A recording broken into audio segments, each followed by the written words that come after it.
Hello everyone, welcome to this MCQ session. तो इसमें session में मैं आपको बहुत ही बेहतरीन लेवल के EPFO एग्ज़ाम के लिए जो अभी होने वाला है कुछ दिन के अंदर अंदर मैं कुछ बहुत बेहतरीन इंडस्ट्रियल डिस्प्यूट एक्ट के क्वेश्चन लेके आया हूँ। ये क्वेश्चन आपका लेवल बूस्ट करेंगे, एक प्रैक्टिस हो जाएगी उस एक्ट की पूरे की जो हमने कल पढ़ा था, और साथ में आपको जो इम्पोर्टेंट चीज़ है उस एक्ट की वो सारी इस MCQ में कवर हो जाएगी।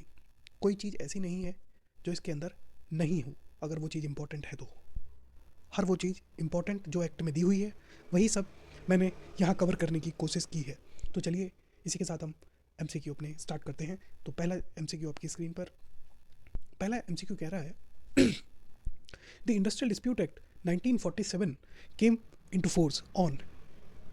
ये डेट का क्वेश्चन है, एक आपको डेट याद रहे क्योंकि बहुत सारे एक्ट है, ऐसा हो सकता है कि क्रोनोलॉजी पूछ ले कौन सा एक्ट पहले आया कौन सा बाद में आया, इसलिए मैं आपको मंथ के साथ ये बता रहा हूँ। डेट आपको याद रहे ना रहे लेकिन मंथ और ईयर ये ज़रूर याद रखना है। तो 11 मार्च 1947 को तो ये एक्ट एनफोर्स हुआ था 11 मार्च को, but the act came into force on April 1। याद रखना, इंडस्ट्रियल डिस्प्यूट एक्ट पागल बनाने के लिए 1 अप्रैल को आया था। 1 अप्रैल को अप्रैल फूल बनाते हैं, तो इससे लिंक बना के याद रखिए कि इंडस्ट्रियल डिस्प्यूट एक्ट जो है वो 1 अप्रैल 1947 को आया था। नेक्स्ट क्वेश्चन की तरफ चलते हैं।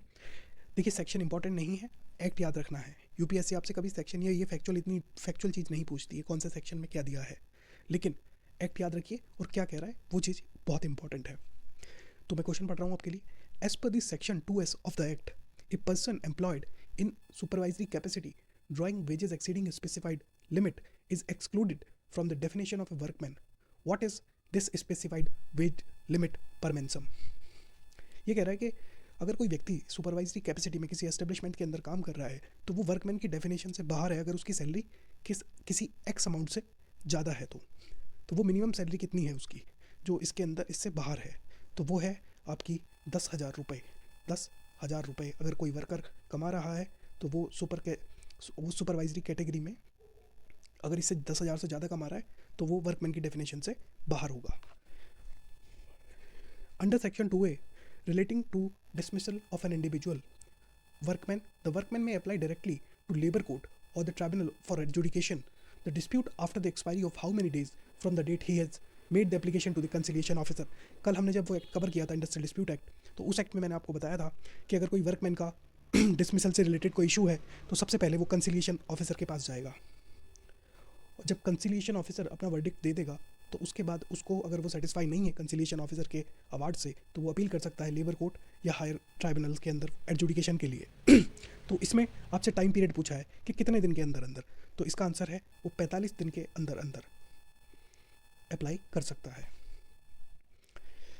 The time limit for a workman to make an application under section 2A to the labour court और ट्राइब्यूनल इज प्रिस्क्राइब्ड एज।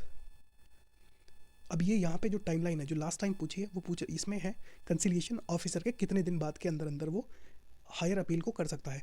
अब जो अगला क्वेश्चन है ये कह रहा है कि मैक्सिमम टाइम कितना है उसको फाइल करने का, तो वो है जब से वो टर्मिनेट हुआ है उस समय से 3 साल तक वो कभी भी जाके लेबर कोर्ट में अपील कर सकता है।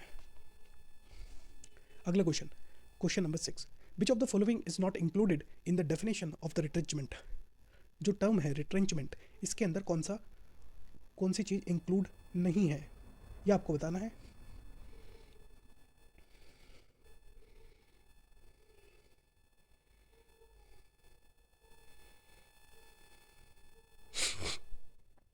The termination as a result of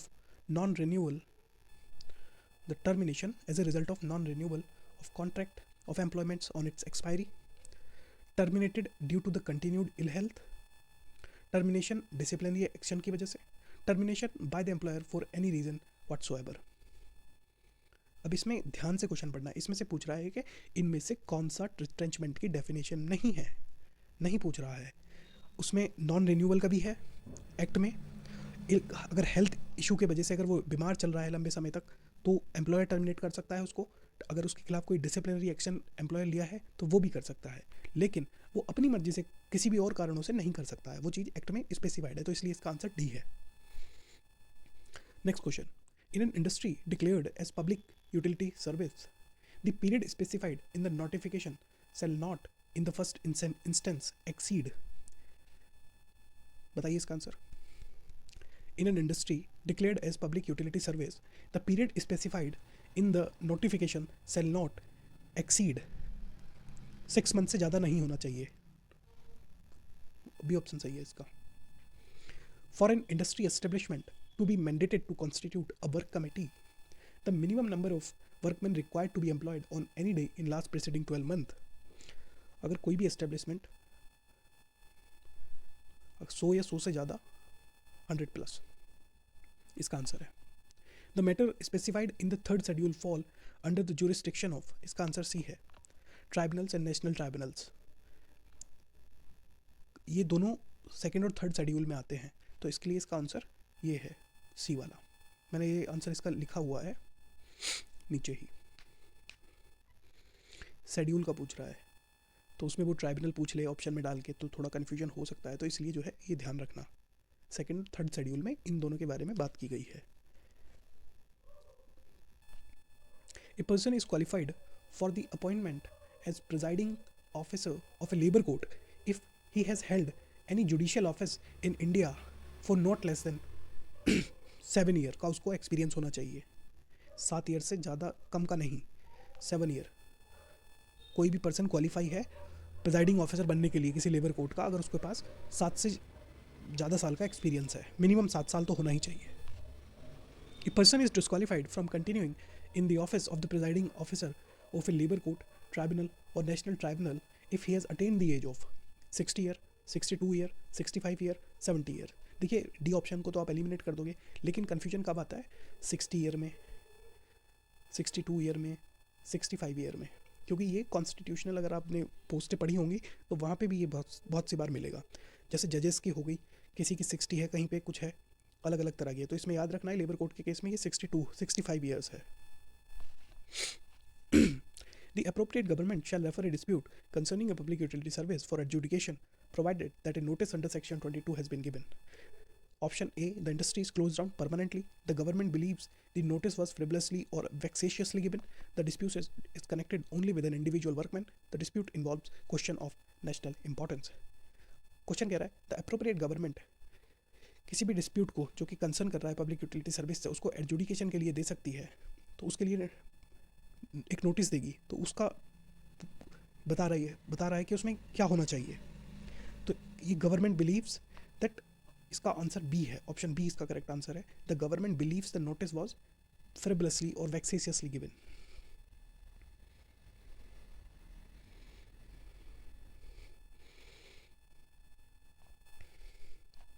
Where an industrial dispute is connected with an individual workman, the labor court, tribunal and national tribunal shall submit its award within a maximum period of.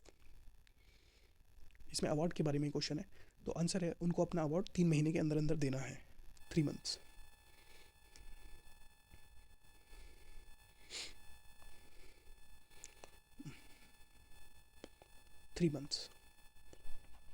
In case of voluntary reference of a dispute to arbitration, if the arbitration agreement provides for reference to an even number of arbitrators, the agreement must also provide for the appointment of presiding officer from the tribunal, an umpire, a neutral observer, the conciliation officer. In this case, it is the umpire. एक umpire appoint करेंगे. Every report of a board or court, along with arbitration award and every award of a labor court, tribunal or national tribunal, must be published by the appropriate government within a period of 14 days from its receipt, 30 days from its receipt, 60 days from its receipt, and 90 days from its receipt. The answer is within 30 days. An award, including an arbitration award, shall become enforceable on the expiry of the how many days from the date of its publication under section 17. Answer is 30 days. Last में भी 30 days है और इसमें भी 30 days है. Award के लिए पूछा है, यहाँ पे ये पब्लिश करने की बात कर रहा था गवर्नमेंट के द्वारा, जो अवार्ड किसी लेबर कोर्ट ने दिया है. यहाँ पे बता रहा है कि एनफोर्सेबल कब से हो जाएगा, वो भी 30 दिन में होगा. Next question. If the central government declares a national tribunal award inexpedient to enforce on the public grounds, the government must make an order rejecting or modifying the award within. अगर कोई नेशनल ट्राइब्यूनल के award को किसी और ground पे, तो government must an order rejecting और modifying the award कितने टाइम में, 90 डेज इसका आंसर होगा। या तो उसको रिजेक्ट कर देगी या मॉडिफाई कर सकती है। मतलब उसमें एक्ट में अगर हम आपने कल पढ़ा हो तो कुछ पब्लिक ग्राउंड्स के ऊपर जो है गवर्नमेंट कर सकती है। मैंने कल कराया, आप वो लेक्चर देख लीजिएगा, वहाँ पे मैंने बताया गया है कौन कौन से पब्लिक ग्राउंड्स हैं। तो ये 90 डेज का आंसर है। Under section 17 wages pending in higher court proceedings. If an employer challenges a reinstatement award, the employer is liable to pay full wages lost drawn, provided the workman file an affidavit stating that he is unemployed, he has sought alternative employment, he had not been employed in any establishment during such period, he is receiving less than 50% of the lost drawn wages. This question is about the reinstatement of a worker award. Employer liable है उसको पूरा veg देने के लिए, provided workman file an affidavit. तो उस affidavit के अंदर क्या होना चाहिए, क्या वर्कमैन बताएगा, क्या ये बताएगा कि वो पहले से ही अनएम्प्लॉयड है, या वो ये बताएगा कि वो और दूसरा उसकी जगह कोई और एम्प्लॉयमेंट नहीं ले रहा है, या वो बताएगा कि he had not been employed in any establishment during such period. तो वो यही तो बताएगा ना कि उसको इस टाइम पीरियड में वो एम्प्लॉयड ही नहीं था उस एस्टेब्लिशमेंट में। तो इसका आंसर सी है। If no period is agreed upon by the parties, a settlement arrived at otherwise, then in the course of conciliation proceedings shall be binding for a period of, बताइए क्या answer होगा, 3 month, 6 month, 1 साल, 3 साल। If no period is agreed upon by the party, is settlement arrived at otherwise, then in the course of conciliation proceedings shall be binding for a period of, answer is 6 months. In case of discharge or dismissal under the power granted, the adjudication authority may set aside the dismissal and direct reinstatement, may award a lesser punishment in lieu of discharge of dismissal, shall rely only on the material on ground record and shall not take any fresh evidence. ये याद रखना option C इसका। तो इसमें जो answer है वो इसके ये सारे के सारे ही ठीक है। ये इसमें बेसिकली पावर के बारे में बात कर रहा है, एडजुडिकेशन ऑफिसर की, वो क्या क्या कर सकते हैं। तो वो अवार्ड को असाइड रख सकते हैं, रीइंस्टेटमेंट के लिए कह सकते हैं, लेसर अवार्ड ग्रांट कर सकते हैं इन लिeu ऑफ डिस्चार्ज और डिसमिसल के केस में, और सेल रिलाई ओनली, ये याद रखना। बहुत से ये टीचर बताते हैं कि एक्सट्रीम वर्ड यूपीएससी में जो है वो गलती होते हैं, नहीं होते हैं बेटा, और इस धोखे में मत रहना। Shall rely only on the material record and shall not take any fresh evidence. जो भी अपने वो जजमेंट देंगे लेबर कोड, ट्राइब्यूनल कोड, वो उन्हीं बेसिस पे देंगे जो मटेरियल ग्राउंड उनके सामने रखे गए हैं, और बाकी क्या चल रहा है क्या नहीं है, कोई ओरल चीज़ क्या है क्या नहीं, वो कंसिडर ही नहीं करेंगे उसको।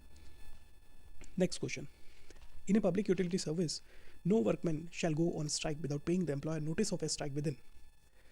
ये गवर्नमेंट कंपनी की बात है, इसमें वर्कमैन स्ट्राइक पर नहीं जाएंगे जब तक वो नोटिस नहीं देंगे। वो नोटिस देने का कितने समय का पीरियड है, तो आंसर है 6 मंथ पीरियड, 6 मंथ पहले का नोटिस देना पड़ेगा गवर्नमेंट का।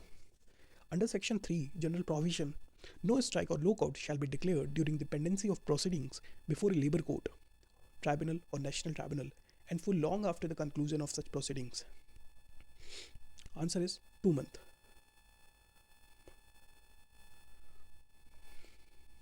Under section 24, a lockout declared in consequence of an illegal strike shall be deemed to be.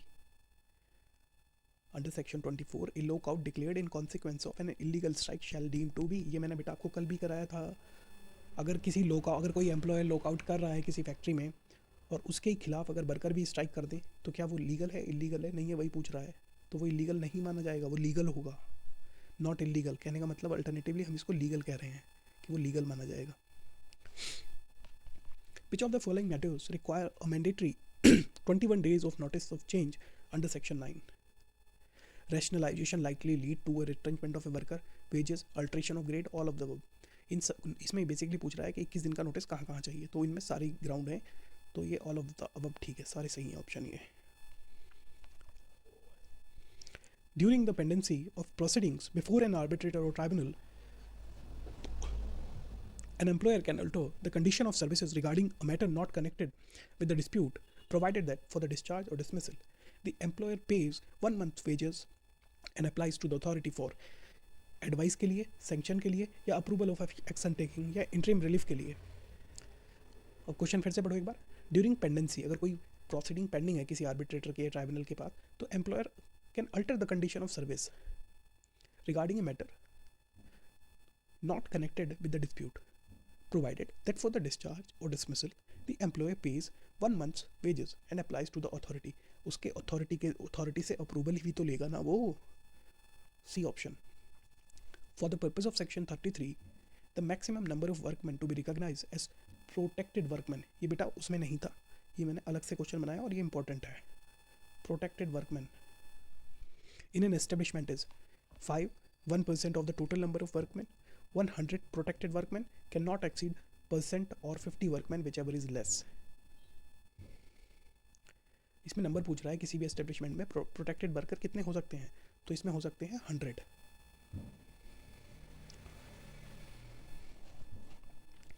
An employer's application for the approval of action taken against a workman must be disposed of by the concerned authority within a period of, बताइए, 2 month, 3, 6 and जितनी जल्दी हो सके उतनी जल्दी. तो answer is 3 month. The general provision regarding layoff and retrenchment applies only to establishment employing on an average per working day. Number of worker बताने कितने? Not less than 100, not less than 50, less than 50, more than 50.